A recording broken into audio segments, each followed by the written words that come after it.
अध्याय 26। मुझे आपकी बेटी चाहिए। 2। जेम्स, मेरे जाने के लिए गाड़ी तैयार करो। डेस्मंड ने पत्र का मजमून पढ़ते ही उसे लिफाफे में वापस डाल दिया। विलियम ने अलेसंड्रा के बारे में एक बार फिर बात करने के लिए उसे बुलाया था। गाड़ी? यह पत्र किससे है? आप खाना खाने के समय कहाँ जा रहे हैं? डेस्मंड, कटरीना के सवाल डेस्मंड ने अनसुने कर दिए और उठकर चलने लगे। यह डिनर से ज्यादा जरूरी है। मेरे न रहने पर घर का ध्यान रखना। डेस्मंड ने जल्दी से विलियम के पास जाने के लिए घर छोड़ दिया। कटरीना ने अपनी थाली में मुश्किल से खाए हुए खाने को देखा और गहरी सांस ली। केट पहले ही टेबल छोड़कर चली गई थी और अब उसके पति भी। उसे उनके साथ डिनर का आनंद लेना पसंद था, लेकिन अब यह वापस बदल गया था। कटरीना ने अलेसंड्रा की ओर नाराजगी से देखा, जो इस खालीपन के लिए जिम्मेदार थी। यह मेरी गलती है, अलेसंड्रा ने कटरीना के कुछ कहने से पहले ही स्वीकार कर लिया। मैं केट की भावनाओं को नियंत्रित कर सकती हूं कि वह टेबल छोड़ दे और मैं दोहरा जीवन जी रही हूं, जैसे कि मैंने अपने पिता को वह पत्र भेजा हो। फिर मुझे तुम्हारी व्यंग्यात्मक बातें नहीं चाहिए, कटरीना ने गुस्से में कहा। अलेसंड्रा ने अपने प्लेट के आलू के टुकड़े से खेलते हुए कहा, आपकी नज़रों में डिनर खराब होने का कारण मैं ही नजर आती हूं। इसलिए मैंने सोचा कि मैं खुद को दोषी ठहराने के लिए सबसे बेवकूफ़ी भरी बात बताऊं। इस परिवार को सचमुच अपनी गलतियों की जिम्मेदारी लेनी सीखनी चाहिए। कटरीना ने व्यंग्यात्मक हंसी के साथ कहा। अलेसंड्रा से सीखने की बात उसने कभी नहीं सोची थी। तो फिर अपने चेहरे के साथ जो हुआ उसका दोष दूसरों पर क्यों डाल रही हो? मैंने कभी नहीं कहा कि मैं जिम्मेदार नहीं हूं। लेकिन आपकी बेटी का भी इसमें हिस्सा है और मैं उसे यह भूलने नहीं दूंगी। मुझे और डिनर खराब करने का अफसोस है, पर मैं यहां और समय बर्बाद नहीं करना चाहती। शुभ रात्रि, मां। मैं तुम्हारी मां नहीं हूं, कटरीना ने दांत पीसते हुए कहा। अलेसंड्रा के जाने के बाद कटरीना टेबल पर अकेली रह गई। जाने के बजाय उसने अपने चाकू और कांटे उठाकर खाना शुरू कर दिया। मैंने बारोन का ध्यान आकर्षित करने के लिए इतनी मेहनत की और यह है मेरा जीवन। अब किसे अपना अगला निशाना बनाऊं? कटरीना ने अगली योजना बनाने की सोची। उधर डेस्मंड का तनाव बढ़ता जा रहा था जैसे जैसे वह घर से दूर होता गया। उसे समझ नहीं आ रहा था कि विलियम ने इतनी रात में अलेसंड्रा के बारे में बात करने के लिए उसे क्यों बुलाया है। अलेसंड्रा की सगाई की खबर अभी शहर में फैली नहीं थी, इसलिए विलियम को इसके बारे में पता नहीं हो सकता था। मैंने विलियम से पैसे क्यों उधार लिए थे? अगर मैं कभी उस आदमी को ढूंढ लूं जिसने मुझे धोखा दिया, तो मैं उसे वहीं मार डालूंगा। किसी की हिम्मत कैसे हुई मुझे धोखा देने की? डेस्मंड को उस व्यक्ति की याद आ गई जिसने बड़ी रकम निवेश करके उसकी दौलत 3 गुना करने का वादा किया था। वह आदमी पैसे लेकर गायब हो गया और डेस्मंड ने चाहे जिससे भी पूछताछ की, सबने यही कहा कि वे उस नाम या पहचान वाले व्यक्ति को नहीं जानते। उस आदमी ने सही किया कि वह शहर में दोबारा नजर नहीं आया, वरना वह अपने किए की सजा भुगतता। गाड़ी क्यों रुक गई? डेस्मंड ने पूछा जब गाड़ी अचानक से रुक गई।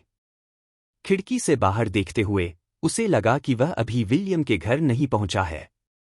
बारोन, एक आवाज सुनकर डेस्मंड के शरीर में झुरझुरी सी दौड़ गई। यह यहां क्यों है? डेस्मंड ने बुदबुदाया। विलियम ने मुझे आपको अपने एक विशेष वाहन में लाने के लिए भेजा है। आपको गर्व महसूस करना चाहिए, आप चालाक इंसान। दाहिनी ओर का दरवाजा खोलते हुए विलियम के एक गुर्गे ने कहा। मेरी गाड़ी में कोई दिक्कत नहीं है, रोवन। डेस्मंड ने उस आदमी की ओर गुस्से से देखा। रोवन विलियम का सबसे भरोसेमंद नौकर था। उसे अक्सर विलियम के दुश्मनों को खत्म करने के लिए भेजा जाता था या ऐसे लोगों को जो उसके लिए अब उपयोगी नहीं थे। अगर तुम मुझे घूरते रहे तो मैं अपने नाखूनों से तुम्हारी आंखें निकाल लूंगा। अभी बाहर निकलो, इससे पहले कि मैं तुम्हें घसीटता हुआ कीचड़ में लाऊं। तुम्हारा चुनाव, रोवन ने मुस्कुराते हुए कहा, जिससे उसका सुनहरा दांत दिखाई दिया। उसने अपने हाथ में एक छोटे से खंजर के साथ खेलते हुए डेस्मंड के उत्तर का इंतजार किया। हटो रास्ते से। डेस्मंड जानता था कि उसके पास बाहर निकलने के अलावा कोई विकल्प नहीं था। हटो। पलक झपकते ही रोवन ने डेस्मंड की गर्दन पर खंजर तान दिया। मुझसे नीचा बोलने की कोशिश मत करो, बारोन। मैं तुम्हारे समान दर्जा साझा नहीं करता, लेकिन जो मुझ पर गुस्सा करेगा उसे मैं मारने से नहीं चूकूंगा। काश मेरा मालिक मुझे तुम्हें मारने की अनुमति दे देता। मैंने कभी किसी बारोन का पेट नहीं फाड़ा। तुम शैतान हो। डेसमंड डर से कांप उठा। विलियम जब भी उसे डराना चाहता था तो वह हमेशा रॉवन को भेजता था। रॉवन ने हंसते हुए कहा और खंजर दूसरी ओर कर दिया। उसने अपने बालों में उंगलियां फिराईं, जो खून के रंग के जैसे दिखते थे। लोग कहते हैं कि मेरे बाल मुझे शैतान जैसा दिखाते हैं, लेकिन क्या किसी ने कभी शैतान को देखा है? मूर्ख लोग। रॉवन ने नाराजगी से मुंह बनाया, क्योंकि डेसमंड ने अभी तक गाड़ी नहीं छोड़ी थी और उसे विचलित कर दिया था। उसके मालिक को यह पसंद नहीं आएगा अगर वे देर से पहुंचे। बिना कुछ कहे रॉवन ने डेसमंड के बालों को मुट्ठी में पकड़ा और उसे सीट से घसीटकर कीचड़ में पटक दिया। मैंने कहा था कि मैं तुम्हें घसीटकर बाहर निकालूंगा। तुम्हारे कारण मेरे जूते कीचड़ में सन गए। रॉवन ने अपने जूते कीचड़ से साफ करने के लिए डेसमंड के कपड़ों पर रगड़े। डेसमंड ने रॉवन का जूता हटाया और गुस्से में कहा, तुम एक बारोन के साथ इस तरह का व्यवहार नहीं कर सकते। इसीलिए मेरे मालिक तुमसे नफरत करते हैं। तुम केवल एक बारोन ही नहीं हो, बल्कि विलियम लैंकास्टर के सेवक भी हो। जब वह तुम्हें बुलाता है तो तुम्हारा दर्जा कोई मायने नहीं रखता। क्या तुम भूल गए कि उसने तुम्हें तुम्हारे भारी कर्ज से बचाया था? अलेसेंड्रा को लाने में इतना समय क्यों लग रहा है?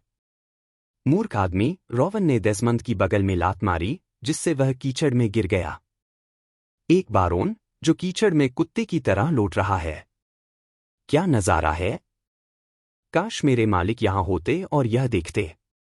जल्दी उठो या मैं तुम्हें मार दूंगा कि तुम हमें देर करवा रहे हो, रॉवन ने कहा और उस गाड़ी की ओर बढ़ा जिसमें वह आया था। उसने डेसमंड की गाड़ी के सामने झुके हुए व्यक्ति की ओर देखा। रॉवन ने एक विशेष तीर का उपयोग करके कोचमैन को बेहोश कर दिया था। यह जरूरी था कि किसी को यह न पता चले कि विलियम डेसमंड से मिलने आया था।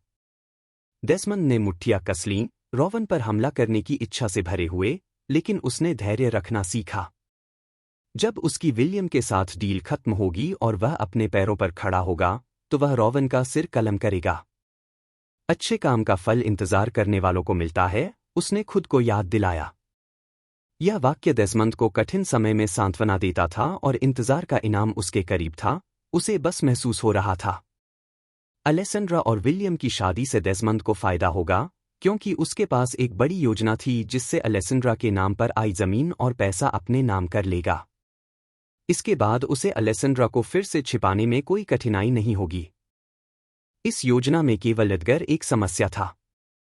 डेसमंड ने अपने महंगे कपड़ों पर लगे कीचड़ को नजरअंदाज करते हुए उठकर खड़ा हो गया। अगर विलियम अलेसेंड्रा को इतने बेताबी से चाहता था, तो वह इसे केट को एडगर से जोड़ने का सही तरीका मानता था, जबकि अलेसेंड्रा की शादी विलियम से करवा देता। हालात अचानक से मेरे पक्ष में लगने लगे हैं, डेसमंड ने मुस्कुराते हुए कहा और विलियम द्वारा भेजी गई गाड़ी की ओर बढ़ा। उसे रॉवन के साथ गाड़ी साझा करना अच्छा नहीं लग रहा था, लेकिन रॉवन ने कहा था कि विलियम ने उसे डेसमंड को मारने से मना किया है। इतनी देर क्यों कर दी? रॉवन ने जम्हाई लेते हुए कहा, जो डेसमंड का इंतजार करते हुए ऊब चुका था। अगर वह पूछेगा तो मैं सारा दोष तुम पर डाल दूंगा। डेसमंड ने रॉवन को कुछ भी जवाब देने से इनकार कर दिया और चुपचाप अपनी सीट पर बैठ गया। दुर्भाग्य से रॉवन उसके ठीक सामने बैठा, जिससे दोनों की नजरें एक दूसरे से टकराने लगीं। तुम मुझे क्यों देखकर मुस्कुरा रहे हो? मैं तुम्हें मार नहीं सकता। क्या? डेसमंड को समझ में नहीं आया कि उसका मुस्कुराना इससे कैसे जुड़ा है। तुम्हें न मार पाने का एहसास मेरे पूरे शरीर में झंझनाहट पैदा करता है। इस एहसास से मुझे मुस्कुराहट आ जाती है। किसी को न मार पाना मुझे सबसे ज्यादा रोमांचित करता है। मैं बार बार सोचता हूं, अगर मैंने तुम्हें मार दिया और अपने मालिक से कह दिया कि यह एक हादसा था तो क्या होगा? मैं तुम्हारे मालिक का ससुर बनने वाला हूं। तुम मुझसे कुछ भी नहीं कर सकते। डेसमंड ने सोचा कि यह बात उसे सुरक्षित रखने के लिए काफी है। रॉवन ने अपने मुंह पर हाथ रखकर एक शैतानी मुस्कान छिपाई। सच में? मुझे आज भी याद है यही शब्द जब मैंने उसकी पहली पत्नी के पिता को मार डाला था। मालिक सच में उस आदमी से नफरत करता था।